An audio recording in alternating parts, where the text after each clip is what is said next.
Hello everyone, welcome to my channel Jaiswal coaching. अब हम next topic देखते हैं इस चैप्टर का जो हम कंटिन्यू कर रहे थे। वो चैप्टर का नाम है एसिड, बेसिस एंड सॉल्ट। तो उसमें जो नेक्स्ट टॉपिक है, हमने इससे पहले सारे टॉपिक्स कर डाले हैं। ये बुक के टॉपिक हैं, आप इसे देख भी सकते हैं। 2.3.5 में दिया हुआ है ये। क्या एसिड और बेस जो है या अल्कली जो है वो इलेक्ट्रिसिटी कंडक्ट कर सकते हैं? मैंने पहले ही बताया है अल्कली मतलब क्या होता है। ऐसे बेसिस जो कि वाटर सॉल्युबल होते हैं उसको अल्कली बोला जाता है। क्या एसिड और बेस जो है वो इलेक्ट्रिसिटी कंडक्ट कर सकते हैं? बिल्कुल, इसका आंसर क्या होगा? Yes. The bulb glows in both hydrochloric acid. जो बल्ब है वो दोनों हाइड्रोक्लोरिक एसिड सॉल्यूशन में और सोडियम हाइड्रोक्साइड, ये क्या है? बेस है। ये क्या है? एसिड है। तो ये दोनों सॉल्यूशन में इलेक्ट्रिसिटी का प्रोडक्शन हो सकता है। तो ये कैसे होगा, ये कैसे पॉसिबल्स है? क्योंकि ये आयन बनाता है ना। ये जो हाइड्रोक्लोरिक एसिड है, जब भी हम इसमें इलेक्ट्रिसिटी प्रोडक्शन करेंगे तो ये आयन H+ आयन रिलीज़ होगा, है ना। क्लोराइड से H+ आयन रिलीज़ हो जाएगा जिसके कारण इलेक्ट्रिसिटी का प्रोडक्शन होगा। और NaOH में वैसे ही बेस में क्या होगा? सोडियम तो अलग हो जाएगा और OH- आयन जो है वो अलग हो जाएगा। तो इसी आयन्स के कारण क्या होता है? इलेक्ट्रिसिटी का प्रोडक्शन होता है। तो इसमें हमने और आगे का पॉइंट है कि this ions carry electric current through the solution, so electricity flows and the bulb glows, है ना। ये आयंस जो है अपने साथ इलेक्ट्रिक करंट कैरी करेंगे, है ना, सॉल्यूशन में, जिसके कारण जो इलेक्ट्रिसिटी है वो फ्लो होगा और बल्ब जो है ग्लो करने लगेगा। उसके बाद है एसिड और alkali are a good conductor of electricity because they produce ions in water. क्या होगा इसका कि जो एसिड है और जो अल्कली है वो इलेक्ट्रिसिटी के गुड कंडक्टर हैं, इसी के कारण उसमें आयंस प्रोड्यूस होते हैं वाटर में। तो हमने क्या सीखा कि एसिड और एल्कली में इलेक्ट्रिसिटी कंडक्ट होता है। मैं बुक का भी इमेज दिखा देती हूँ, उससे भी समझा देती हूँ। हाँ, तो इस इमेज में आपको देखने को मिल रहा होगा कि जो एक इलेक्ट्रिकल फिगर दिया हुआ है, इलेक्ट्रिकल कंडक्टिविटी इन एसिडिक और अल्कलीन सॉल्यूशन। तो इसमें क्या होगा कि अगर आप इस एक्सपेरिमेंट में अगर आप एसिड भी डालते हैं तो भी इलेक्ट्रिसिटी प्रोड्यूस होगा। अगर आप बेस डालते हो, मतलब दोनों को एक साथ नहीं डालना है, अलग अलग डालना है इस एक्टिविटी में, कि एक बार में आप एसिड डालो तो उसमें H+ आयन रिलीज़ हो जाएगा, तो इसके कारण जो इलेक्ट्रिसिटी है फ्लो होना स्टार्ट होगा, बल्ब चलेगा, है ना। और दूसरी बारी में सोडियम हाइड्रोक्साइड डालो, है ना, OH- आयन अगर रिलीज़ हुआ तो उसमें इलेक्ट्रिसिटी फिर फ्लो होगा और जिसके कारण जो बल्ब है वो जलने लगेगा। तो इस एक्टिविटी में यही बताया गया है। आप आई होप कि आपको समझ आया होगा। अब देखते हैं next topic which is known as ionisation. So let's see the next topic which is known as ionization. Ionization means formation of ions in water, है ना। ionization का मतलब क्या होता है? ions का formation कहाँ पे? पानी में, water में। when acid और alkali dissolve in water, जब acid और alkali को आप dissolve करते हो, पानी में मिलाते हो, तो वो ब्रेक हो जाते हैं।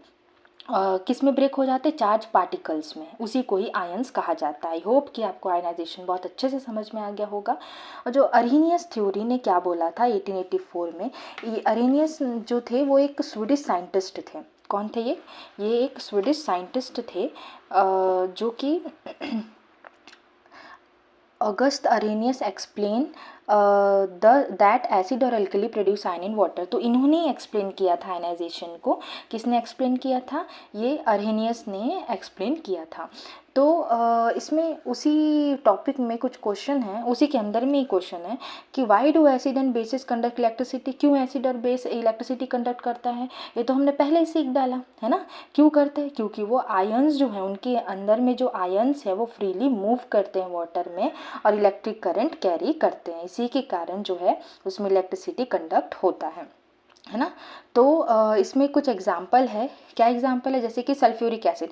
मैंने 3 एसिड याद कराए थे आपको। आई होप कि आपको याद होगा वो कौन कौन सा। हाइड्रोक्लोरिक एसिड, सल्फ्यूरिक एसिड और नाइट्रिक एसिड। तो ये सल्फ्यूरिक एसिड है। हाइड्रोक्लोरिक एसिड तो याद हो गया होगा, HCl, और नाइट्रिक एसिड HNO3 को बोलते हैं। तो सल्फ्यूरिक एसिड में क्या है? H2SO4। H2SO4 में देखो यहाँ पे भी H+ आयन रिलीज़ हो रहा है और ये जो सल्फेट है वो अलग से रिलीज़ हो चुका है ना। और कैल्शियम हाइड्रोक्साइड, ये कैल्शियम हाइड्रोक्साइड क्या है? जहाँ OH है, मतलब मैं क्या बताई थी? बेस है। तो ये बेस जो है इसमें भी कैल्शियम अलग हो गया और OH- आयन अलग हो गया। तो ये जो है इलेक्ट्रिसिटी जनरेट करेगा, है ना। आयंस फ्लो होंगे तो इलेक्ट्रिसिटी कंडक्ट होगा। तो हमने क्या सीखा कि आयनाइजेशन क्या होता है, उसके एग्जाम्पल्स हमने यहाँ पे देखे। आयनाइजेशन दो चीज़ों में डिपेंड करता है।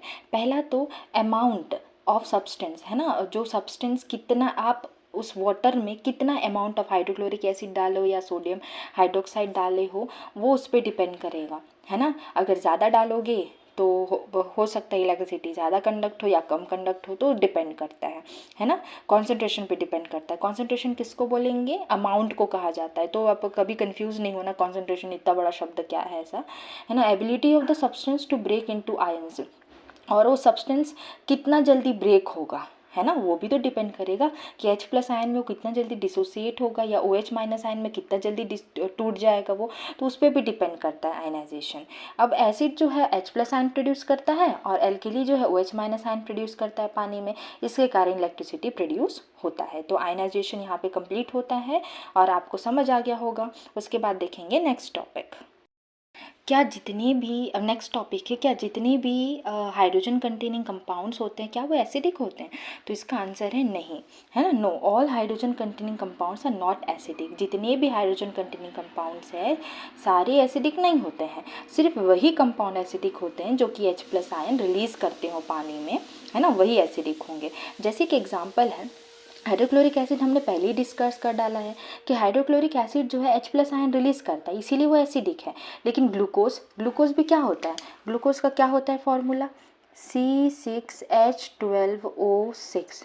क्या ग्लूकोज जो है इसमें भी हाइड्रोजन है, क्या ये H+ आयन रिलीज़ करता है? नहीं करता। It means it is not acidic.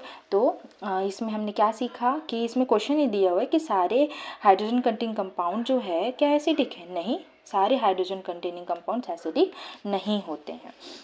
उसके बाद नेक्स्ट टॉपिक है कि 2.4.2 में कि do acid produce ion only in aqueous solution. क्या एसिड जो है वो एक्वस सॉल्यूशन में ही प्रोड्यूस हो सकता है?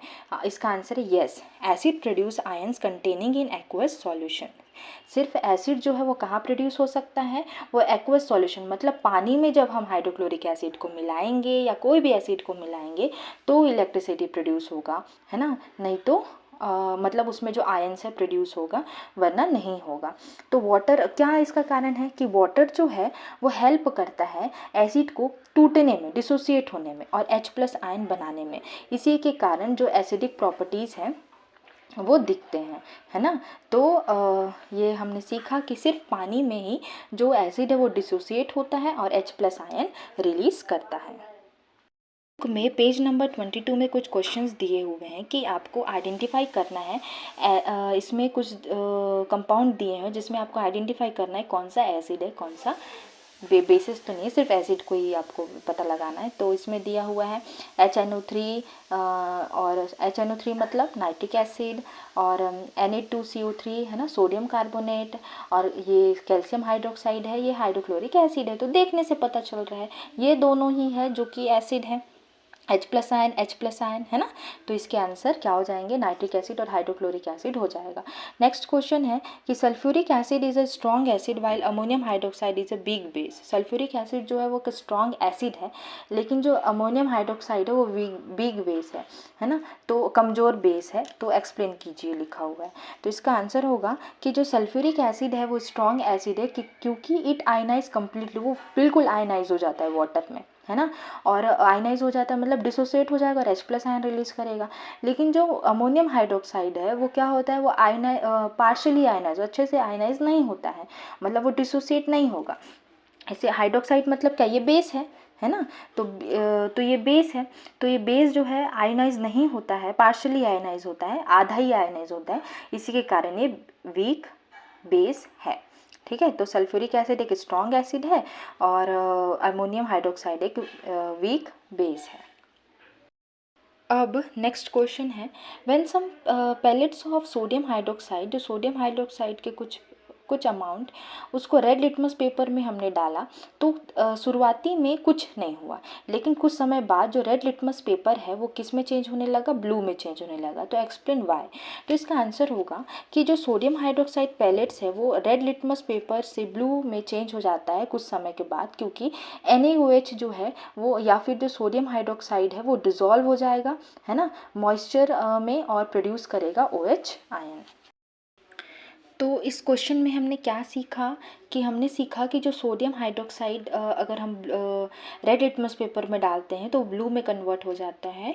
क्यों हो जाता है? क्योंकि OH माइनस जो वहाँ पे प्रोड्यूस हो रहा है, इसी के कारण जो रेड लिटमस पेपर है वो ब्लू में कन्वर्ट हो जाएगा, उस मतलब चेंज हो जाएगा। अब नेक्स्ट क्वेश्चन है, the aqueous solution of glucose and starch, जो एक्वस मतलब वाटर है ना, वाटर सॉल्यूशन है ग्लूकोज का और स्टार्च का, तो do not show acidic property नहीं दिखाते हैं। लेकिन जो सल्फ्यूरिक एसिड है और एसिटिक एसिड है ना, वो एसिडिक प्रॉपर्टी दिखाते हैं। क्यों? इसका कारण है, ग्लूकोज और starch do not produce H+ ion in water, H+ ion produce नहीं करते, जस्ट इसी के कारण जो है कि जो ग्लूकोज है और जो स्टार्च है वो एसिडिक प्रॉपर्टी शो नहीं करते हैं। और सल्फ्यूरिक एसिड और एसिटिक एसिड जो है वो H+ आयन प्रोड्यूस करता है, इसीलिए वो एसिडिक प्रॉपर्टी दिखाता है ना। सल्फ्यूरिक एसिड मतलब HNO3 और एसिटिक एसिड मतलब CH3COOH, है ना। तो ये इसके आंसर हो जाएंगे। और बाकी के जो आगे के हैं मैं नेक्स्ट वीडियो में बताऊंगी, क्योंकि ये वीडियो लेंदी हो जाएगा और आप लोग भी छोटे छोटे पार्ट्स में समझोगे तो ज़्यादा अच्छे से समझ में आएगा। मैंने इवोल्यूशन चैप्टर का क्वेश्चन आंसर नहीं दिया है, मैं उसके एक्सरसाइज क्वेश्चन भी कराऊंगी। मैं जल्द ही उसका वीडियो लेके आऊँगी और उस वीडियो में सारे आंसर्स मैं दूंगी। और बाकी अगर आपको कुछ डाउट है तो आप कमेंट कीजिएगा, मैं डेफिनेटली सॉल्व करने की कोशिश करूँगी।